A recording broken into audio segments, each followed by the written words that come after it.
Hi all, let's have another amazing aesthetic experience looking at one of my favourite chess grandmasters in the world today, who I've actually had the honour of playing on the Internet Chess Club once or twice, Hikaru Nakamura.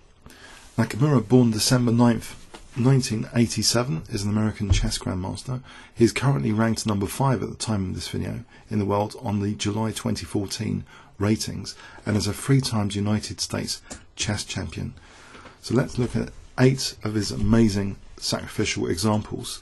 In this game, playing black against Mikhail Gavriel. This was in Barcelona, Spain, 2007. Gavriel had just played knight c6 and will put on a Gambit here. So white is actually now threatening knight takes e7 is the primary threat here.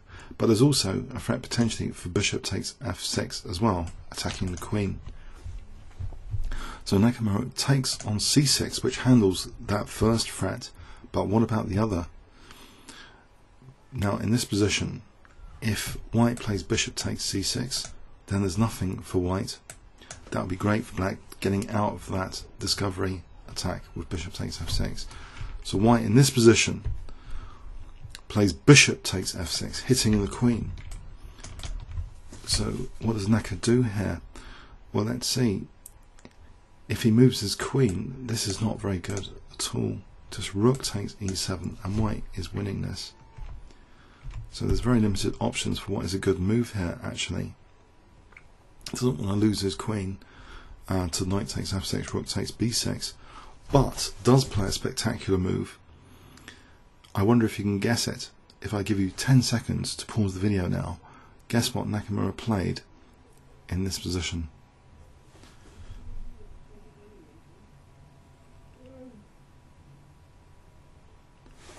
Okay, he plays queen takes f2, queen sacrifice, bringing the king out. The engines love this move as well.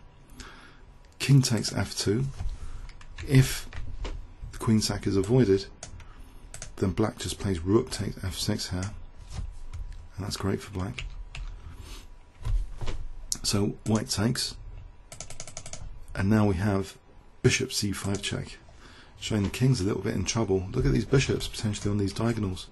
If the king goes to f1 here, then c3 check is very strong actually. Rook e2, and the strongest is actually, well, it's all good for black. c2 might actually be the strongest here. So if takes, white's falling apart totally, even losing his queen. So those two bishops are a nightmare potentially. So white tries to avoid the glare of the bishops with king f3. But we have rook takes f6 check, king g4, and now knight e5 check is played, which does technically give white the option of rook takes e5. I don't think this is very good though. If rook takes e5, which wasn't played, here bishop c8 check, and the king is being hounded. If, for example, king g5, this is mating 3. So there's not many choices here. It's pretty unpleasant. So actually white played king g5 here, which doesn't help either. And in fact, this very same move, bishop c8, is very powerful here, apparently, but Naka actually chooses another move which is also very, very strong. Just check. So after king h5, now plays another very, very strong move, trying to get sort of mating net around the king, f6. So f6 is very, very dangerous. The king is running out of squares. In fact, let's see what the threat is here. After f6, the threat is actually just mating 1, taking away that g5 square. So white in this position is in big trouble. White played rook takes e5, and after rook takes e5 check, king h4, now the final move is bishop c8. That's absolutely forced mate here. There's a threat of a mating 2 with rook h6 check. White does best to, well, it's only a spite check. It's really quite a horrible position, totally horrible position. White would have to give up the queen on h5, and it's just It's gone. So here, white resigned. So the king was hounded quite dramatically after this knight c6. It just shows how dangerous Nakamura is when there's a king safety issue. In the midst of discovered attacks on his queen, the queen's actually prepared to sacrifice herself there. A fantastic example, I hope you'll agree. Let's now go on to another example. There is also a detailed video of that particular game on the channel to be found. Now this game, Boris Gelfand against Nakamura in the World Team Championship in Turkey 2010, and it came out of a King's Engine. You see that King's Engine pawn structure, you can probably deduce that. Nakamura is a great fan of the King's Engine defence, and so am I. He's actually expressed that you need like great nerves basically to play it on one or two occasions. And here white played rook e1. This might not be the best move here. Apparently h takes g. If Boris Gelfand had played hg, fg, and now bishop e3, apparently this might be okay for white. It looks pretty dangerous to allow that pawn on g3 though. A lot of King's Engine players relish such a pawn. But white played rook e1, and instead of just taking here, this might be tempting to take here. That would actually leave white much better with bishop f2, actually, technically. No, in fact, in this position, can you guess what was played? If I give you 10 seconds to pause the video, it's technically it's still about equal after this, but it's setting white some big problems, actually. Starting from now.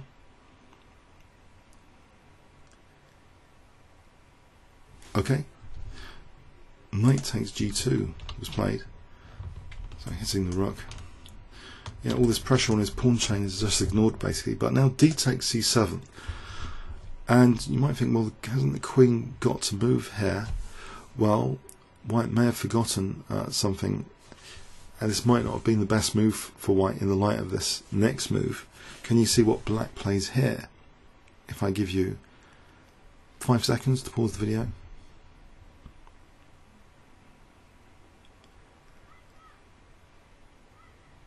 Okay. Knight takes e1. The queen is immune because of a g2 check supported by the knight. Quite amusing that the bishop and pawn are not helping white's king safety here. So white played queen takes, and then we have g2 check, and there's big problems now for that king. After takes check. Now there's another mate threat created with the queen still hanging. It's no check because of that bishop and f8. So bishop g2 now. So white defends against bishop g2 checkmate with bishop f1. And now another fine move celebrating this g2 issue. Queen d3. So if takes, bishop g2 is mate. If takes here, queen takes f3 is mating. Okay, so we have knight takes e5. And now Naka just takes on f1. So he's renewing again the threat of bishop g2 checkmate.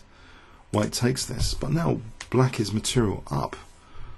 After queen takes c3, black has material advantage, and it's hitting the knight still. If the knight dare move back, I think this is hopeless. Just queen takes c7, and basically black is a rook up. It's already pretty lost actually, I think, now for white. White tries rook c1. Queen takes e5, white queens. It's no real help to queen here. Black just takes that off, and is still a piece up. Plays queen e6, and here white resigned. White's a piece down. There's various moves which are totally winning here. Even knight takes e4 now is possible. That diagonal again is pretty weak. Anything's winning. It's a piece up for black. So it just shows how Nakamura is so dangerous in these King's Engine defense type positions, where a lot of people may be put off the King's Engine because of this avalanching on the queen side you have to put up with, losing bits on the queen side. But every single move, every single tempo counts, and this game shows that. Even here, this is total precision really. Maybe a lot of people will be tempted by this, but actually leaving the bishop there is helping in with this. If the knights had been taken, by the way, this is really dangerous rook g7. And if h3, then actually queen d7 on h3 here is pretty crushing. So it's very, very difficult to defend this kind of scenario. D takes might actually be best, queen e8. And white actually technically might be able to just about survive for a few more moves with absolute best computer defense. But who wants to try and play this against Nakamura? It's really, you know, it can get quite dangerous like this, for example. It just needs absolutely perfect defensive play from white, this sort of position. So a fantastic move, knight takes g2 there, really setting white a lot of problems. Boris Gelfand in 2010. Obviously Boris was a world championship candidate since then as well, a major world-class player. So now let's have a look at another fantastic example. Nakamura again playing black. I think he's very, very strong with the black pieces. Maybe players with white are creating some weaknesses, and I think when you have weaknesses with a dynamic, aggressive, tactical player, you can often just fall to bits for the opponent who might have basically overextending. And here, white plays knight f1. There's a bit of g-file pressure here, and this is kind of like one of the variations in the French I like. The Bern variation can get this structure with g-file. I think it was a Bern variation game from earlier on, but using that g-file beautifully here, this next move, can you guess what black plays?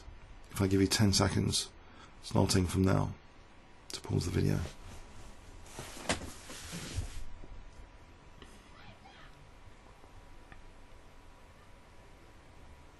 Okay, I hope you can guess it. It's a positional exchange sack, and you notice how rampant the dark square bishop is without any dark square bishop for white. So bishop takes f4, so already a couple of pawns at least for the exchange. And now look, the h4 pawn is already very weak. But here, with e6 attacked, that's reinforced first before doing anything else. e6 is reinforced. That's a major threat for white. So rook d3. And black actually can apparently technically take here on h4, but actually chooses bishop e5. White plays knight a4. Technically this should be okay for white. King a7, but this is really in practice very, very dangerous, this dark square bishop. And we see now soon some of the pitfalls. So attacking b6, knight d7, bishop f3, attacking h5, rook g8. So dangerous to try and get rook g1 in now. That could be dangerous. But it's invited with bishop takes h5. We have e takes d5, c takes. And now b5, kicking back the knight potentially. So knight c3, c4, hitting the rook. And allowing white a seemingly useful resource here, rook takes b5, because if takes, white takes, forking queen and king. But now we have bishop takes c3, so we're going to take that rook if white doesn't do something drastic. The move is d6, so is this good calculation from white? Well, it seems as though the rook is escaping after queen takes. Rook takes f5. But that dark square bishop shows how menacing it can be here, and this is really a beautiful finish. And in fact, the first sacrifice I showed you was just the positional sacrifice, whilst this is now beautiful, this final continuation. Rook g1 check, king a2, and black to play here. What would you play here with black if I gave you 10 seconds, starting from now, to pause the video?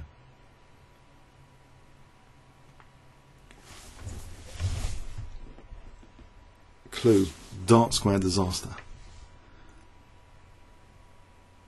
Okay, queen takes a3, I hope you found that. Very powerful forcing move using that dark square bishop. If takes, rook a3, rook a1, pardon me, checkmate. If king takes a3, then rook a1 is checkmate. Just shows how devastating Nakamura is tactically on forcing moves, and seemingly out of chaos here. Absolute chaos in this position. It seems clarity with this check, which before was useful, but now here is absolutely... The ciphers of white would have to give up the queen. It's absolutely winning for black. In fact, the best move here is even stronger than taking the queen would have been queen d3 check, and then take the queen and take here on f5. It was total disaster after rook g1 basically. Beautiful stuff. Now let's go on to another example. Again, a King's Indian defence. I love these King's Indian defence examples. I'm clearly biased. The King's Indian defence obviously used by Fischer and Kasparov. Many players love the King's Indian defence as well, although it's gone into decline a bit. But here another crazy King's Indian type position against the world champion of the time, 28-11 FIDE, Vishy Anand playing white. And this is annotated in detail in a specific video for this game. It was the London Classic 2011. Bishop e1 was played. Nakamura in this position is faced with bishop e6, among other things. This is quite a dangerous pawn here. And he wants to increase pressure on f3. A very practical move is played in this position, which is technically worse for black. Rook takes c4. And the idea becomes clearer rather. Bishop takes d6, hitting the rook, and now providing bishop c5 to try and take away the defender away from f3, which would make all the work of these guys more effective if only that rook would move. Here, rook takes a5. Bishop c5 played anyway. Probably white's best is to take that bishop off. But white plays bishop e2 now. Okay, reinforcing f3, but already black is doing really well now. Before taking on f2, bishop takes b6 is played. Rook b5 is played now. And again, the temptation to take on f2 here is probably quite high. And actually, it is, from the Indian point of view, it's a good move to take to undermine f3. But first, bishop d4 was played. Maybe asking what is he doing here? Bishop d1 was played. If the rook, I mean the exchange sack here doesn't look at all promising. In fact, this is a mate in 3. Knight takes f3 because we're just mating here, so that's out of the question to move the rook, because basically it's unleashing that bishop on the diagonal. Okay, so here bishop d1 was played, and now finally bishop takes f2. Bishop takes f2, and it crashes through now these pieces. Knight takes f3. Bishop takes f3. Queen takes f3. Nasty pin. Threatening. Actually, rook g6. Just putting on the pressure after rook g6 to unpin there. Keeping white in a bad state is a good idea. But so we see this now. Actually, this is the key thing. Rook b1. Rook g6. Okay, so just keeping the pressure. Queen takes e4 next. You know, the paralysed pieces. Rook takes b7 was played. And actually here, knight f6 now in this particular position, with knight g4 as a menace for rook h6 mating down here, potentially, if the king goes to g1, rook h1, etc. Rook b8 check was played, king h7 check. And now king h6, and white actually resigned in this position. Black here has a totally menacing position and can just play something like knight takes or queen takes, with white just helpless, really. His king safety is totally compromised. Let's give an example. Rook b6, trying to discourage knight takes e4. But even this is possible here. Knight takes e4. It doesn't matter. It doesn't matter. This position is really, really grim. If we have this position, knight g5, white's held hostage to the h3 pawn, and after queen d1, for example, now then knight f3 is a killer. These pawns are also providing mating net opportunities for the white king. So grim position. So Vishy had enough by that stage. Okay, so Let's look at another example. You can tell clearly also, the openings Nakamura is using a lot of these examples came from very dynamic, risky openings. He loves playing with risk sometimes in the openings. A lot of the grandmasters wouldn't play, so much like the King's Engine defense nowadays. And this is yet another King's Engine defense.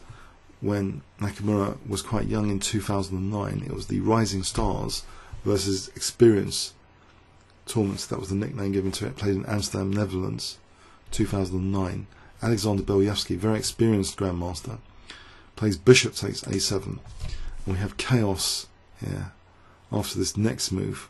Wonderful move. This was a blunder. Bishop takes a7. Apparently white should consider e7 maybe, but bishop takes a7. Can you guess what black played here? I'll give you 10 seconds to pause the video starting from now.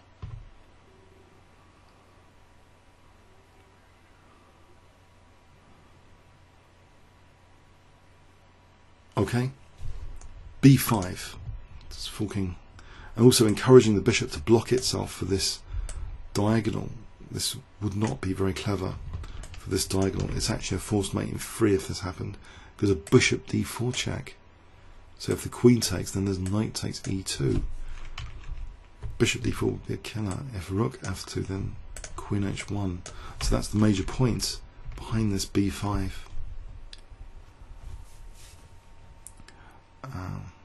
So it's not really a pawn sack or anything yet. So rook b4, and now Naka takes on c4, bishop takes, check, king f2, e3 check.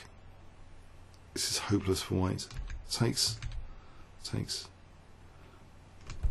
king takes e3, knight takes f1, bishop takes, queen g1, and white's had enough. White's a piece down here. A fantastic finish. So it shows how dangerous again Nakamura is. Not really a sacrifice b5, just a really fantastic move in the position. Best move really. Offering, I suppose, what could be considered a very dangerous pawn, though. I guess you can consider that. But it just shows the attacking diagonals, the dark square pressure, the forcing moves in particular on dark square complexes. Naka relishes that sort of stuff, and any weakness on dark squares could be fatal, as this shows. Let's go on to another fantastic example against another fantastic player in his own right, Ponomarev, former FIDE world champion, who Naka's actually had some private matches with as well. This was in a blitz tiebreak. Naka was white, and he's fantastic at blitz.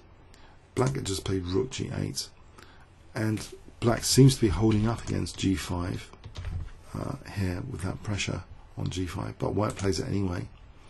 H takes, and now a real shocker here. White is actually better here with a normal move, but this is a spectacular move which really emphasizes white's domination of the position. I wonder if you can guess what Naka played here.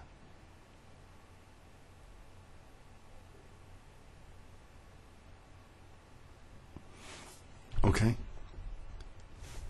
Queen takes e5. He's noted actually that this f-file is pretty lethal because of bishop h5 check. If takes, bishop h5 is mating. So this puts black under a lot of pressure. Black tried king f7 here. We have queen g3. Still, this is really dangerous pressure. Bishop h5 coming up. g4 is played. That is just taken. Queen c5. And now final crushing sacrifice with the queen on that g file. The pin backfires now. Bishop takes e6. The pin piece is going to be munched with this move. Black resigned here. This is also a forced mate in 4, by the way. If takes, check, check, check, and mate. Just shows how Nakamura is always on the lookout for fantastic resources, even in blitz. So dangerous in blitz. as well as classical. Now let's have a look at another fantastic example. So Nakamura, quite young in this game, 1999, the Washington Eastern Open. His opponent playing black was Olodapo Olutu Adu 2254. Nak was only 2204, very early in his career, but showed great potential with these sort of games. Knight h5, Queen b7, slightly weakening d6. And so can you guess how Naka pounces? These weaknesses of the last moves idea just basically kind of reflects on the opponent's last move without having to do a deep long-term plan. You know, like maybe chess in the old days, they had these long-term plans, but here just a momentary weakness created is pounced on. Can you guess what White played here? If I give you 10 seconds to pause the video.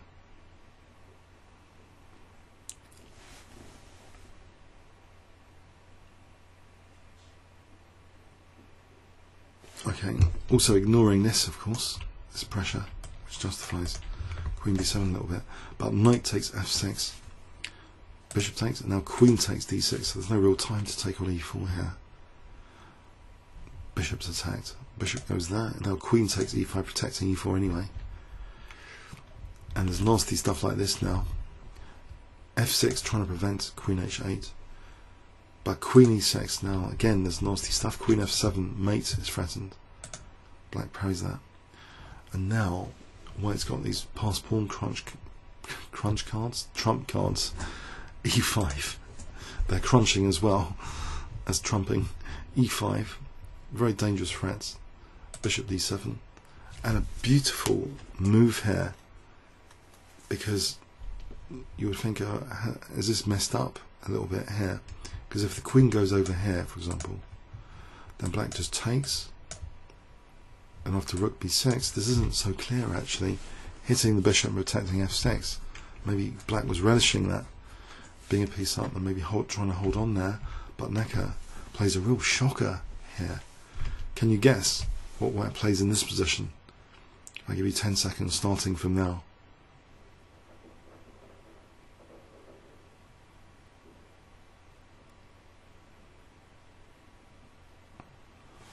Okay, Queen takes f6, Queen sack, beautiful, and it's absolutely crushing. The engines love this move. This is really the most accurate move in the position. Queen takes f6.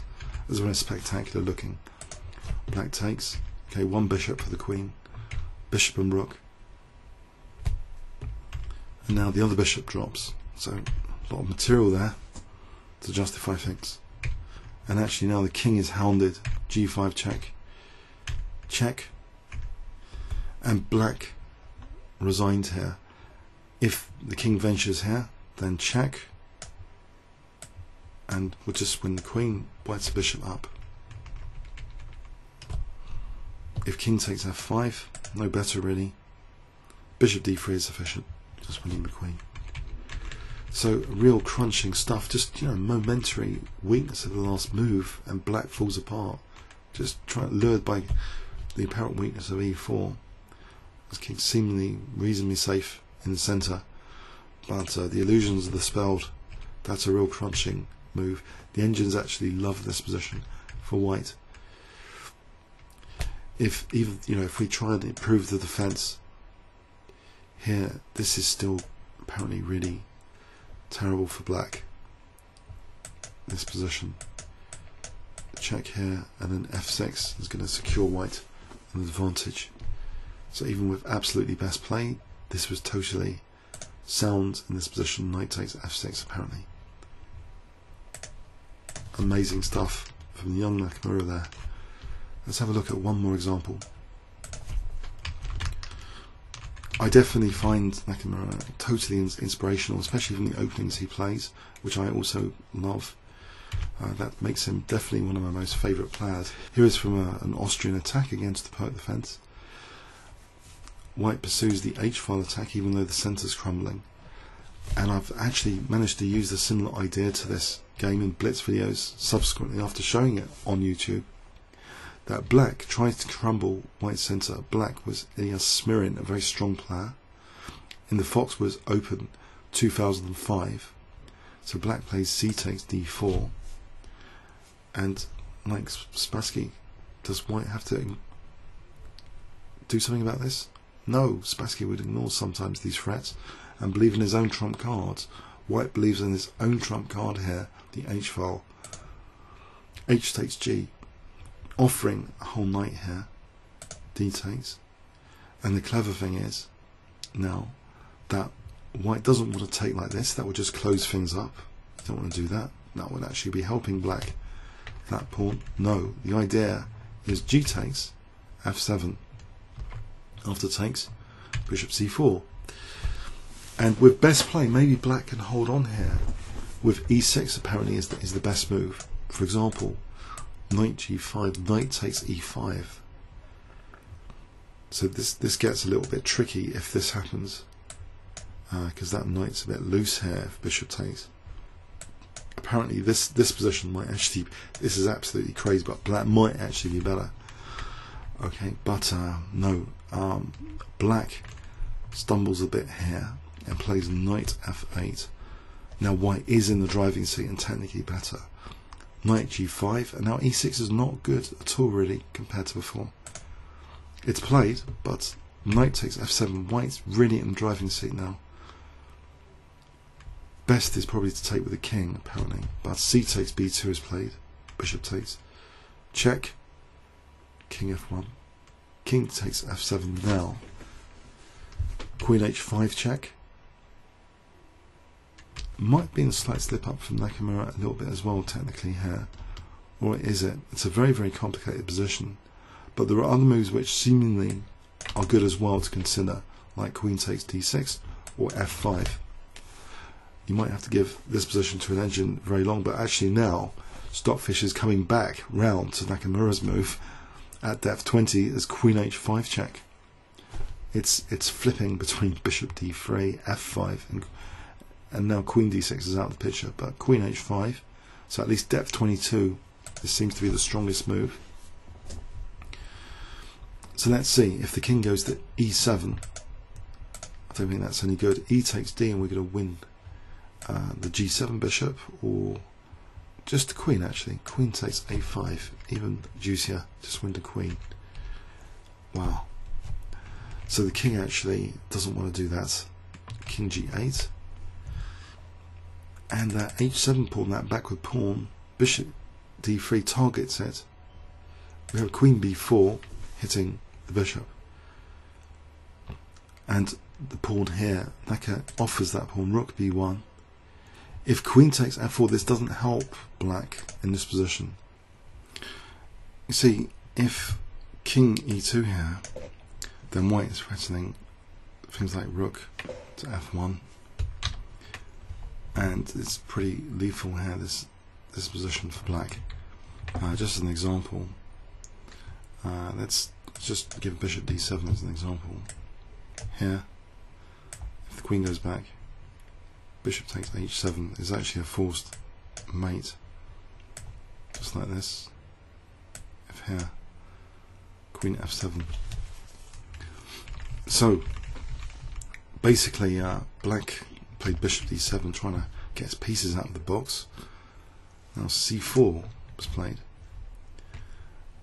and without the distraction of f4, there's still numerous threats for white here, including getting the rook to help pin the bishop, carrying on the attack, or just taking it on h7 first.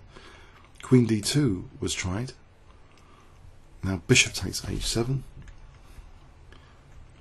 Knight takes. If this discovered check is tolerated, that's actually a mate in 3 check. Bishop f7 checkmate, so it can't be. So bishop takes h7, knight takes is played, queen takes, king f8, but now there's a really crushing move, absolutely the most accurate move of the position. Just rook h4, and really white is now threatening all sorts of things, like rook g4, e takes d6 as well, or even bishop a3. Just protecting that pawn means all these threats. make black's position untenable. As an example, let's just develop the knight. Just rook g4 here. How does black actually defend? g7. It's impossible. Pieces are too far away to help the king here. Black actually resigned after rook h4 here in this position. Seems totally hopeless. Okay, I hope you enjoyed this little tour of some of Nakamura's great sacrifices. I really think he's like a modern day Tao in style, and controversial openings as well being adopted, making a really powerful statement early on in the game for wanting fighting, dynamic, exciting chess. Comments or questions on YouTube? Thanks very much.